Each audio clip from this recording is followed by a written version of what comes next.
do ponto de vista da responsabilidade civil, esse acidente de Mariana, se a empresa Samarco não for capaz de pagar todo o dano material, ambiental, a justiça pode atingir as suas sócias? Desculpe. Bom, a primeira coisa, esse decreto ou lei, ele foi especificamente baixado não para definir um risco ou lá o que seja, mas para permitir que as pessoas atingidas tivessem acesso ao seu fundo de garantia de tempo de serviço antes dos termos normais para isso. Portanto, ele não altera nada em relação às definições de segurança, às condições legais e jurídicas, das responsabilidades, etc. A segunda pergunta pode... Se a Samarco, figura jurídica, não tiver condições de pagar, se a Vale e a Billiton podem ser chamadas a pagar a conta. Você quer comentar, né? Pode. Olha só, eu tive a oportunidade de participar, 10 dias atrás, na Câmara dos Deputados, foi feita uma sessão especial sobre o rompimento de Mariana. E esse decreto, todo mundo levou, que estava quentinho no forno, o decreto 8.572, de 13 de novembro de 2013, onde ele fala o seguinte: considera-se também como natural o desastre decorrente de rompimento ou colapso de barragem que ocasione movimento de massa com danos e unidades residenciais, prefeito de fundo de garantia. Isso foi rechaçado até por uma procuradora do MP, que pode criar um precedente de recurso, então, evidentemente, da própria mineradora. Por que não fazer um MP para liberar o fundo de garantia? Por que criar um decreto criando uma nova definição de rompimento? Barragem não é acidente natural. Em tese, não é. Isso foi rechaçado e alguns deputados ficaram fazendo uma moção lá para tentar anular esse decreto. Só informe. Entretanto, isso não tira a razão do decreto. Ele tinha uma razão e um motivo bastante específicos, que são as 2 linhas finais do texto dele, que tem 4 linhas. Certo. Então, mas é só para isso. Agora, por outro lado, se alguém interpreta de outra maneira, ou entende que devia ser de outra maneira, que faça uma outra lei. Só que essa outra lei, se houver, não retroage, não altera essa daí, que estará vigente enquanto não for alterada. E, por outro lado, também, além de não alterar, só se projeta para frente. Se não houver outras barragens, não houver o rompimento de outras barragens que acarretem um desastre semelhante àquele lá, seria inútil. Portanto, essas considerações são muito mais, digamos, teóricas e acadêmicas do que propriamente alguma coisa que pode vir a ter algum sentido prático.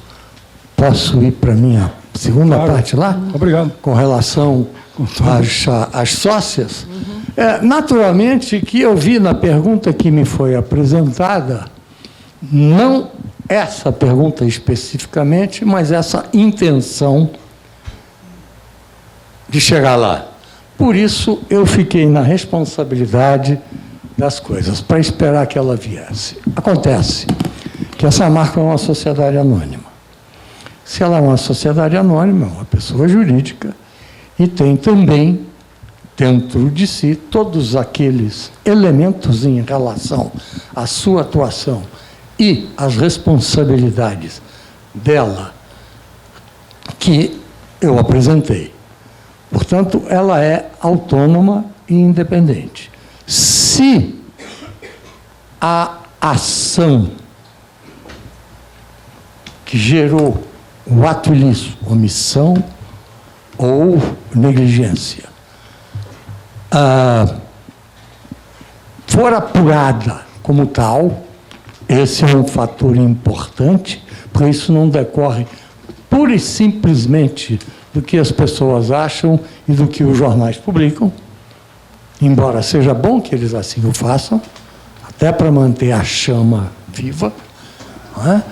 Mas, de qualquer maneira, se apurado que isso ocorreu, aí há que se ir um pouco além da responsabilidade da empresa, até, eventualmente, para verificar se alguns dos seus representantes ou contratados também negligenciaram ou não algumas das suas funções, aí haveria uma outra responsabilidade. Mas isso não é para agora, isso é para depois de apuradas as causas e de determinadas as razões pelas quais houve o rompimento. Eu tenho aqui várias perguntas, então, para a Marilena. Uma, do Mário Sérgio Bandeira, diz o seguinte: fiz 3 projetos de barragem e, repito, Minas Gerais, outro no Maranhão, outro em Alto Trombetas. É isso? Em todos, concebi um canal de cintura abrangendo toda a área a ser ocupada com o estadiamento. É mais uma observação do que uma pergunta. A outra pergunta é do Jorge Rios, do Ministério Público da União. A mineradora, às vezes, encerra as atividades e deixa o passivo para o Estado pagar. Como diz o Hélio Gaspari, a conta vai para a viúva. Não seria o caso, mas eu acho que você já tocou nisso, né? De criar uma lei de licenciamento, de encerramento, algo que um fundo que vá licença de encerramento. Está escrito licenciamento aqui. Mais uma pergunta. Esse reservatório de rejeitos, ele é a destinação final? Ou depois de drenada toda a água, né, o que acontece? Vão minerar de novo? Tem muito minério lá dentro. Um dia vai faltar e vão minerar de novo? O que mais? Já foi constituída a comissão de peritos para analisar a causa da ruptura? São muitas perguntas de uma vez só, eu sei. Bom, mas é para a gente tentar contemplar todo mundo. Eu não entendi bem a menção ao canal de cintura. Eu imagino que é um canal de cintura para evitar que a chegada de água que continue a manter esse rejeito em condições, né, em estado mais líquido, né, e com pressões maiores sobre a barragem e tal, realmente tende a ser uma boa medida. A licença de encerramento, ela existe, né? A desativação, ela tem uma licença. Estou vendo ali o Maurício Couto, que é um especialista, um licenciador mora aqui do Estado, e que pode até, eventualmente, complementar. Para várias atividades existe essa licença. O problema é se a empresa sobrevive até a licença e se ela, quando chega a hora de encerrar, ela tem recursos para tomar todas as medidas, né, necessárias para que esse encerramento se dê com a recuperação ambiental e também com a manutenção, que tem muita coisa que, um aterro sanitário, por exemplo, tem que ser feito um acompanhamento por anos e anos, drenando aqueles gases, drenando o chorume, tratando e tal, como fazer isso. Então,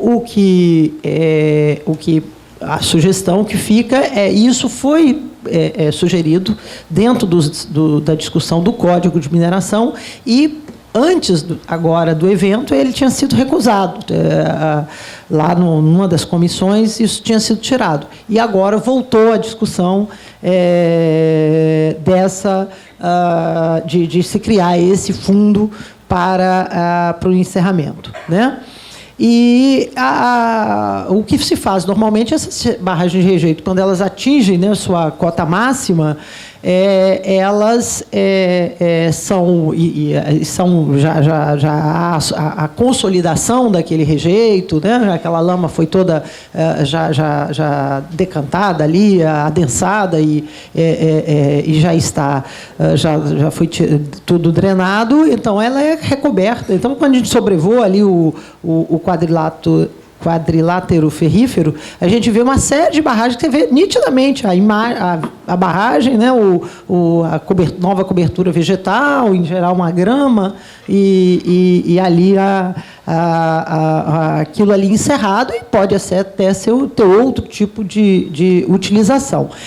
Obviamente que já se vinha discutindo, até onde eu sei, uma possibilidade de recuperar esses rejeitos, porque é aquilo, as tecnologias mais antigas, elas tinham um aproveitamento mais baixo do minério disponível ali naquele rejeito. Então, elas voltam a ser uma verdadeira mina, né, e poderiam ser remineradas, e onde o volume final a ser depositado seria menor, né? Isso hoje é feito até para lixo. Nós temos casos de usar os antigos lixões e aterros sanitários para usar esse material para gerar energia, por exemplo. Ah, sim? Não, especificamente não é algo. Nós estamos mais preocupados com o que os efeitos, e não porque no caso específico do IBAMA, então não tenho acompanhado isso. Por favor. Falaram aqui se as barragens são para disposição para todo sempre, né? Algumas vezes são, outras vezes nem tanto. Na África do Sul, perto de Johannesburg, onde tem muitas minas de ouro, existiam 10 barragens que foram reprocessadas numa barragem chamada Ergo, que eu visitei alguns anos atrás, e depois eu soube, o Joaquim pode confirmar, a própria barragem de Ergo foi reprocessada, porque a tecnologia avança e, com isso, os rejeitos que lá estão podem ser aproveitados. E quanto à mineração de urânio, a mina que eu mencionei aqui, de Poços de Caldas, mais uma vez Minas Gerais, ela tem uma barragem de contenção de rejeitos de urânio que teria no seu final um volume de rejeitos 3 vezes maior do que o volume do Pão de Açúcar. E nesses rejeitos, não só aqui no Brasil, como em todas as outras partes, existem constituintes que têm vida média de 10 mil anos. Então, todo aquele sistema de controle de percolação deve ficar ativo por milhares de anos. Com relação à remineração das áreas mineradas, já existem diversos casos aqui no Brasil, como, por exemplo, as cassiteritas da margem esquerda do Rio Madeira, que já foram mineradas durante 50 anos e agora estão sendo remineradas. Por quê? Porque o que determina a mineração é o preço do minério.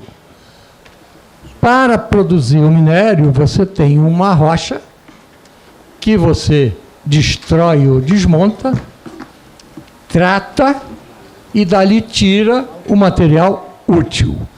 Mas não existe, até hoje, que eu saiba, nenhum método de tratamento, de beneficiamento, de industrialização que seja 100% eficiente. Então, alguma coisa fica ali. Os custos de retirar o material in natura, beneficiar e tratar nesses rejeitos já ocorreram. No próximo tratamento, não ocorrerão. Então, os custos de aproveitamento disso vão ser menores. Por outro lado, também, o que determina o início e o fechamento de uma mineração, a par das condições da natureza, é o preço do minério. Se o preço for bom, ele vai ser reminerado, e é bom que assim o seja. Eu mencionei esse caso lá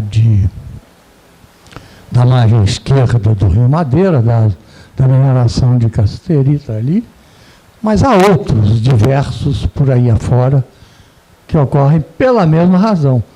A maior parte dos custos já incidiu. Ali é uma separação mais sofisticada e tão somente. Se o preço do minério comportar, por que não? Há também já tecnologia para fazer essa extração do minério sem o uso de água, não há? Qual é o impedimento que existe? E aí você estaria falando em simplesmente não ter mais barragem. Ou ter uma barragem mais sólida, digamos assim, né? Posso responder? Pode, por favor. No caso de Carajás, a nova etapa agora, que chama-se SD11, uma coisa assim. S11D. S11D. A mineração, não tem, a separação é a seco. Mas o que acontece? Carajás é um minério com alta concentração, alto teor. O estado, o caso de Minas, né, o Itabirito, ele tem uma concentração mais baixa, então ainda exige o uso de água. Espera-se, né, que uma evolução. Eu, por exemplo, diria que para que a Samarco volte a operar ali naquela região, ela vai ter que buscar alguma tecnologia diferente de construir uma nova barragem. Em termos ambientais, há um impacto bastante grande também na viabilidade de água para as outras atividades, não só para atividade para consumo humano, né, porque o consumo de água é muito grande, né? E é numa região densamente povoada. Nós só temos mais 10 minutos. Um pequeno comentário ainda a respeito. Eu sou advogado, poxa, eu falo mais do que ela. Ainda a respeito de Samarco, é preciso lembrar que a água é tão importante porque é o meio de transporte até o porto. Portanto, essa água é importantíssima e sem ela, aquela mina não funcionava, como não vai funcionar se não for num meio, como chama? Por causa do mineroduto. Líquido, aquoso. Pronto, tá? Bom, eu vou apresentar aqui, Carlos Henrique, acho que você vai ter que se virar nos 30, como diz o Faustão, para responder uma porção de perguntas, assim, ou pelo menos tentar contemplar algumas questões.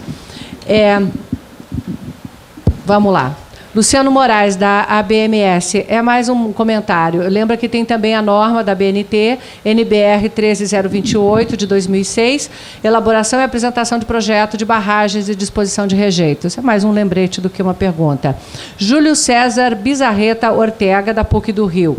É uma questão para todos vocês da parte técnica, né? Ele diz o seguinte: mas uma barragem de rejeitos rompidas que foi construída pelo método... Não, tá, já melhorou. Mais uma barragem de rejeitos rompida construída pelo método amontante. Sabemos o risco que tem de construir com esse método. Se isso continua... Que considerações de segurança sobre as instalações e monitoramento de drenos e filtros devem ser adotados na legislação? Aqui, pela internet também, eu recebi aqui uma outra pergunta que faz referência à questão de drenos.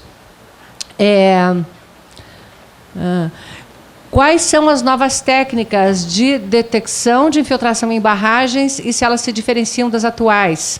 E quais são os procedimentos que garantem a segurança das estruturas, a importância das análises de risco aplicadas a barragens? A resposta em 12 segundos. Estou brincando, mas a mais concisa possível. Os métodos são semelhantes aos métodos de análise de encostas naturais, encostas artificiais, barragens de terra, convencionais, compactadas ou não. É uma análise piezométrica, de modo que, para saber a posição da linha freática no interior do maciço de rejeito, devem ser instalados vários pesômetros que dê ao projetista e ao proprietário a imagem correta da posição da linha freática no interior da barragem de rejeito. Bem, veja só, tem alguns métodos até, utilizando métodos de eletroresistitividade para poder traçar caminhos de percolação. Tem algumas técnicas modernas sendo utilizadas em algumas barragens, entendeu? Agora, com relação à barragem, a lei fala o seguinte, a lei prevê descomissionamento da estrutura. Se a estrutura oferecer risco, de repente o órgão fiscalizador pode identificar que aquela estrutura precisa ser desativada ou descomissionada, está na lei. Se o órgão fiscalizador constatar isso, então pode tomar uma decisão de descomissionar ou desativar a estrutura. Entendeu? Se ela tiver algum problema que possa implicar numa perda de sua estabilidade, sei lá, por uma questão de deficiência de drenagem, por uma questão de movimentação de talude, então eu acho que pode utilizar a lei para utilizar na legislação esse item como uma ferramenta para você impor uma desativação da estrutura, o descomissionamento dela. Está na lei. Deixa eu acrescentar uma pergunta aqui com relação à transparência.